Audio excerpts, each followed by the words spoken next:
İngilis dili fənni üzrə izahatını təqdim edir İngilis dil müəllimi mən Ayda Marif. Gəlin izahata keçək. 9-cu siniflərdə 1-ci və 4-cü suallarımız dinləmə mətninə aiddir. Birinci sualımızda, əgər mətni diqqətlicə dinlədinizsə, cavabımızın B olduğuna əmin ola bilərsiniz. Keçdik ikinci mətnimizdən, ikinci suala daha doğrusu. İkinci sualımızda, Latin music is popular because, məşhur idi çünki, doğru bəndimiz B bəndi 2 və 3. Üçüncü sualımız, what is the passage mainly about? Mətn əsasən nə haqqındaydır? Doğru bəndimiz D bəndi.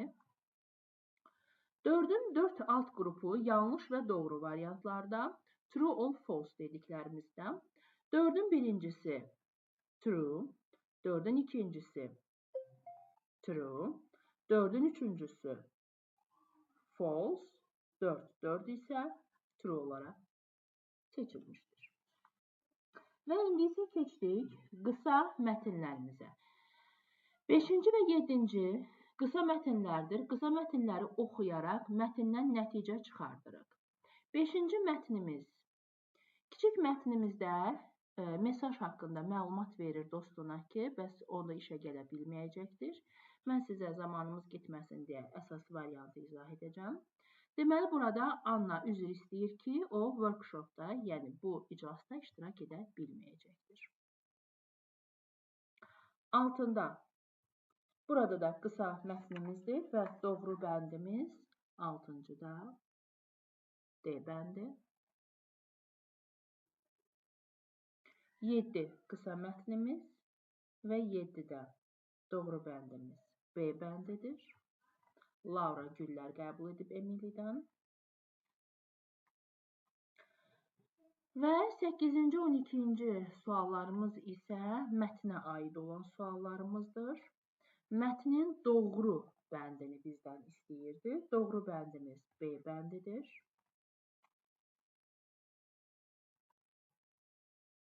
9-da mətn əsasən nə haqqındaydı? Doğru bəndimiz B bəndidir.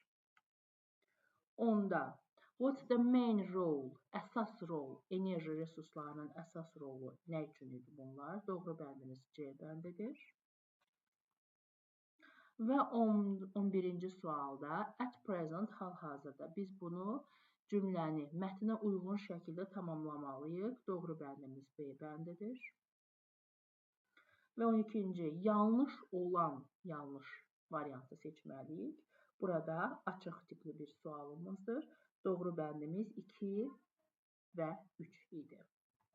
Və keçirik qrammatika əsaslı suallarımıza. 13 və 25 suallarımız qrammatika əsaslı suallarımızdır.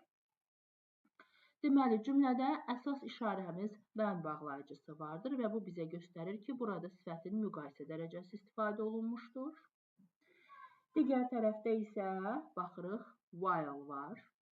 Lost keçmiş zamanı bildirmişdir və bu keçmiş davam edici zaman deməkdir. Burada bütün işarələr bizə keçmiş davam edici zamanda istifadə olunmağını göstərir. It's already April, but bağlayıcımızdan istifadə olunmuşdur. Hələ də aprel ayı olmağına baxmayaraq hava soyuqdur. Biz bilirik ki, but bəzən də təzadlı cümlələrdə istifadə olunur. Yəni, ziddiyyət bilən cümlələrdə. Daima o demək deyil ki, inkar olmalıdır cümlədə, təzadlı olmalıdır.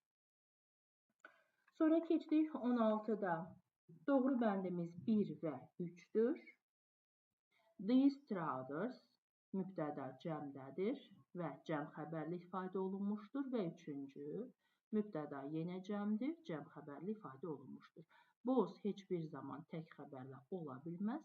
Glasses cəm olduğuna görə birincisi burada cəm işarə əvəzliyi olmalıydı və is ola bilməz. 17-yə keçirik. 17-də doğru bəndimiz A bəndidir. Very'dən sonra heç bir zaman artikel istifadə oluna bilməz. 1 və 2. 18-də bizdən feilin məchul növündən istifadə olunmalı. Yəni, bizə feilin məchul növü lazımdır. Bilirik ki, tamamlıq cümlədə birinci yerdə gəlməlidir. Məchul növ düzəltmək üçün. Does bu deməkdir ki, present simple-dır. Demək ki, mən məchul növə çevirəndə to be-nin is formasından istifadə edəcəm. və do feilinin üçüncü forması isə done'dır. Sonra 19-cu sualda doğru bəndimiz 1 və 3-dür. Mother told. Bu kompleks obyekt üçüncü qrup feillərdir. Them, to hissəciyi bizə lazımdır və üçüncü the girls to. Kompleks obyekt mürəkkəb tamamlıq üçüncü qrup feilləri mütləq özündən sonra to tələb edir və tamamlıqda burada mütləq iştirak etməlidir. Yəni they ola bilməz. Sonra 20-ci sualda isə bizə lüğət tərkibli bir sualdır. Yəni biz izahatını tətbiq etməliyik burada. Doğru bəndimiz B bəndidir. Ability qabiliyyət, accept qəbul etmək, yəni nə isə demək, qəbul etmək, bəli söyləmək və announce isə nə isə rəsmi şəkildə elan etmək.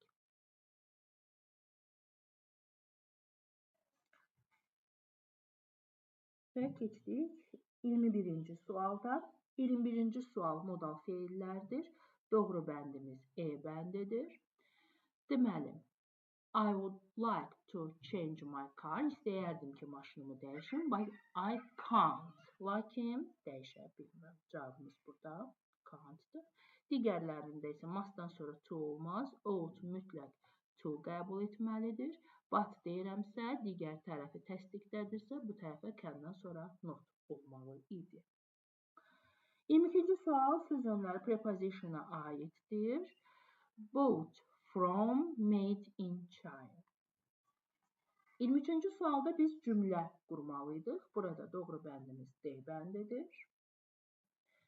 Deməli, he wanted to know what we were doing yesterday. O bilmək istəyirdi ki, biz dünən nə edirdik? 24-cü sual artikla aid bir sualımızdır. Doğru bəndimiz E bəndidir. I have read an interesting story with a happy end. 25-ci sualımız əvəzlik bölməsinə aiddir və burada açıq tipli sualdır. Və açıq tipli suallarımızı bir balaca fərqli modeldir. Zaten şagirdlərimiz öyrəşib ki, açıq tipli suala bir neçə cavab yazsınlar. Burada bir dənə cavabımız var. This test book is very useful.